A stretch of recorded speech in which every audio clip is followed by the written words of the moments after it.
This is a teardown of an Alesis Multimix 12R. This is a 12-channel rack mount mixer. And this particular one, unfortunately, is bad. These have been notoriously unreliable for me. I don't use these professionally, but I've gotten quite a few of these from commercial environments, and they always seem to have problems, and I don't know why. So, seeing the inside of this will be interesting. As you'll notice, all the knobs are missing. That's because I'm selling those on my eBay account. I'm going to make a few predictions on how this is designed before I take it apart, just to see if my experience and my theories are correct. And I'm going to guess that based on the stability of this front knobs and stuff, and then the way the screws are laid out, all these knobs and sliders are probably mounted on a single circuit board that goes along the whole face of this unit. And then the same would be with the back, where these are all going to be on one same circuit board. And based on this screw head here, it's probably going to be a toroidal transformer for the power supply.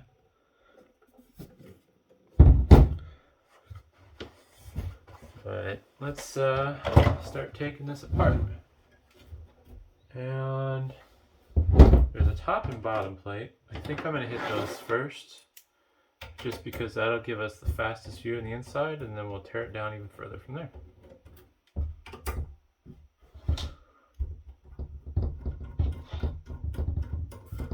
This screwdriver is a little undersized for the size of screws I'm working with, but it just means I have to crank on it a little harder.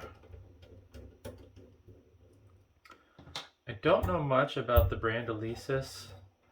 I kind of get the impression that they're kind of a lower end brand,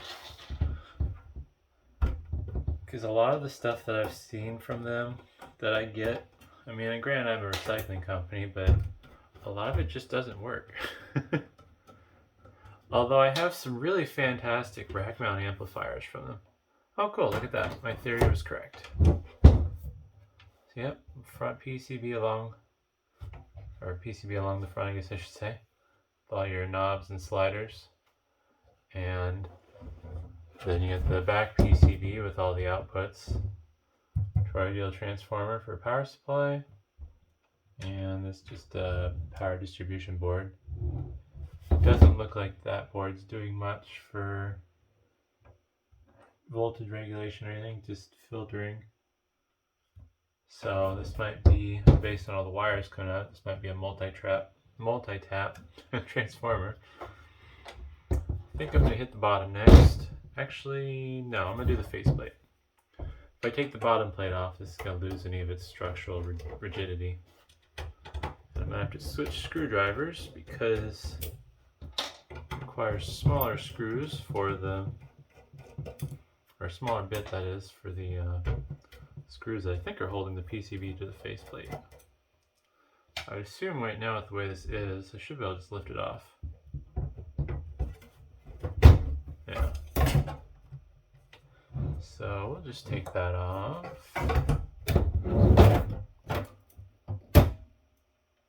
Oh, those are permanently attached on that end. There we go. That's kind of a nice design.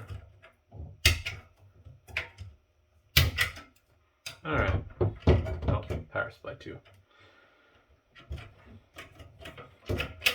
So we'll tilt this out of the way. I'll move this off to the side for now. And let's take these front screws off.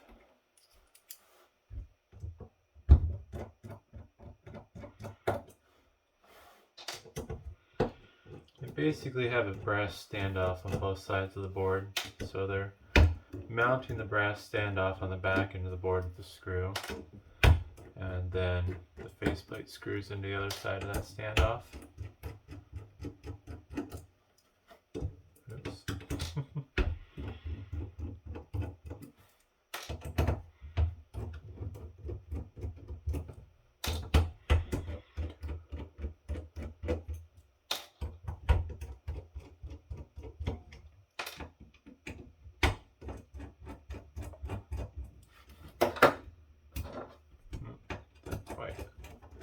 brass standoffs coming with the screw.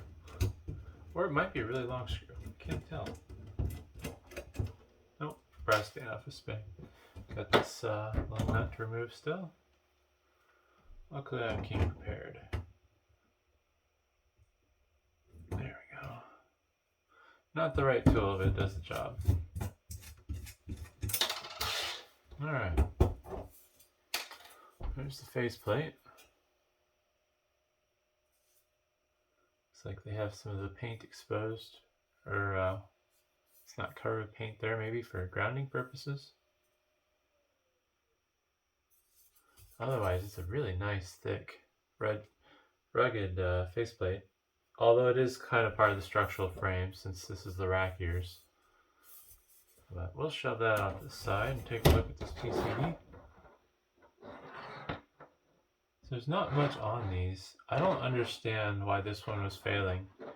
It had weird channel issues where the channels would kind of fade in and out on, I think it was the left side more than the right. So I was trying to help a friend test an amplifier and I was using this. And then finally I decided if it's not going to cooperate, we'll just go straight in from the source. These sliders have nice little plastic flaps. Might be no, they're just the thin plastic. Keep the dust out of them to some degree. There's some IC chips on here. Most of it's just passive stuff though, resistors, capacitors.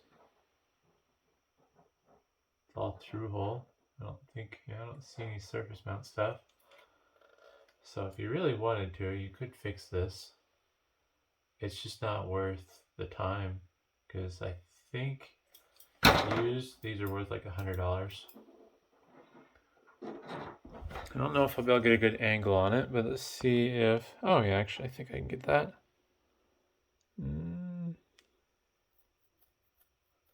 Nope, those are in line with the potentiometers. Well, there's some, I guess there's some surface mount stuff on these riser boards. I wasn't paying attention to those. Let's see if I can read one of those chips part numbers maybe. Kind of a weird angle.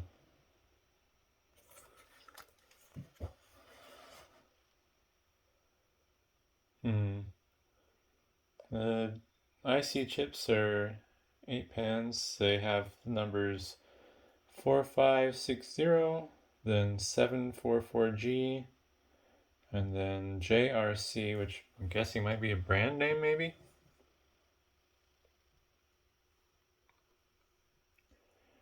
There's also a 339 and then N003639 chip. And then those there, based on the labeling on the PCB, appear to be resistor banks. Because there's a R185 next to the what I'm assuming is a resistor bank. So I don't know if maybe the little chips on these boards are like amplifier chips. But I don't really understand what's causing these to fail.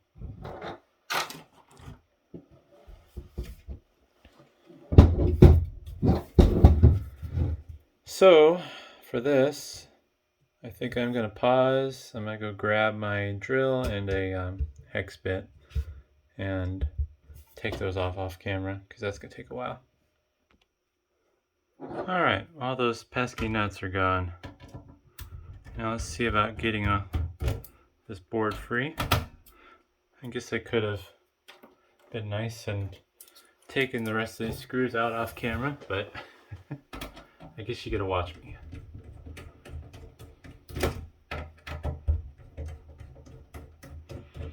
And since there's nothing holding this in place, it's just gonna fall out once I take all the screws out, I believe.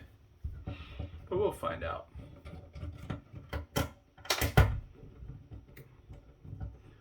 These screws on the XLR jacks are a little bit stiffer because they are not machine screws. They're cutting right into the plastic.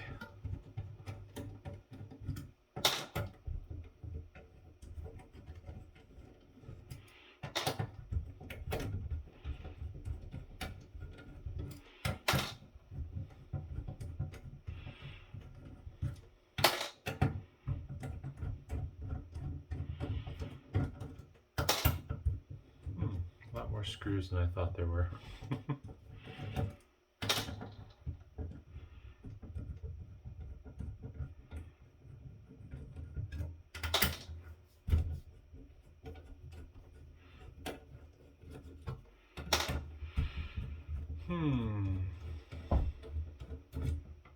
Also, I've never seen that brand of XLR jack before. New Tide. I guess it's not going to fall out. Let's see, what do we got holding you still? I got the power cord. Well, a few of these pesky washers binding on the threads of the 1/4" jacks. There we go. Almost. Might be some other stuff in the way that I didn't notice. Alright.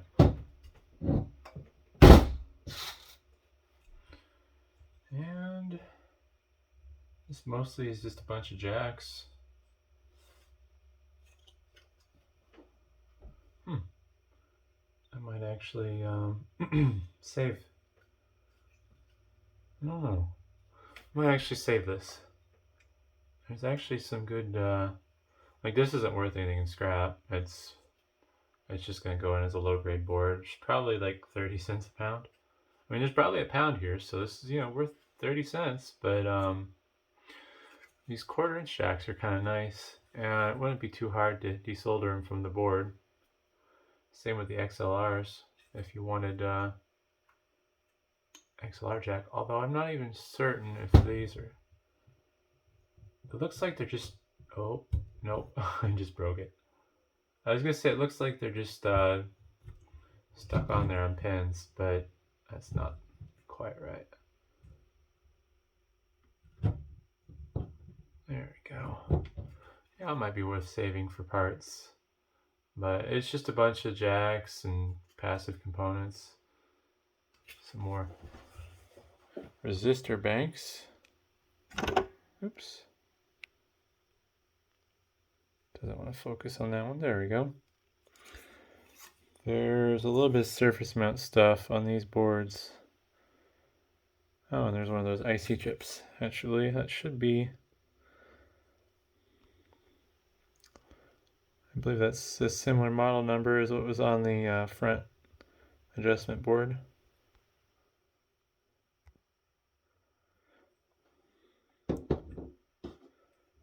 So, yeah.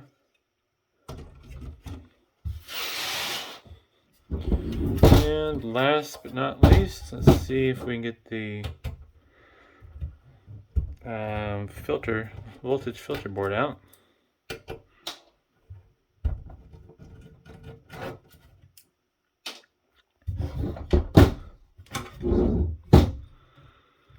This will require some cutting. I don't see any reason to save it, so use my side cutters.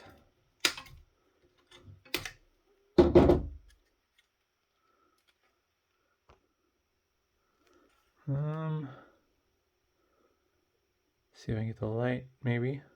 Can't see that. I'm assuming, I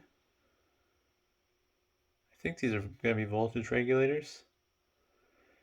L7815CV is what it looks like for the part number. They're really hard to read. The engraving on the surface is really faint. Just wiring harness.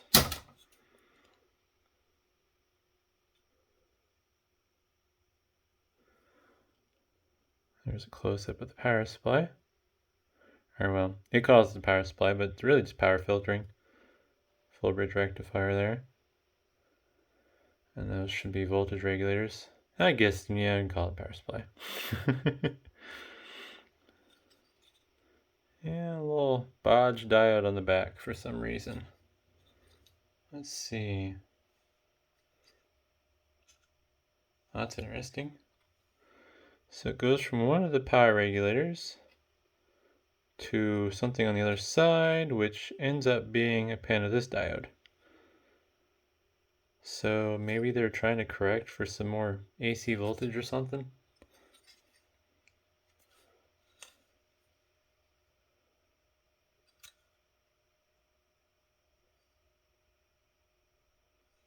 Yeah, I don't know. Looks like this power supply is good for plus 48 volt, plus 15, minus 15, and then I think it has, this is probably focus. This is probably the input. Well, this is, I think it's all input because it's coming off toroidal. But yeah, it converts to 18 and the 48 volts it's getting in to plus and minus 15 plus 48 volt. And I believe the plus 48 volts for phantom power. I don't know what voltage phantom power runs on though, because that's not something I mess with.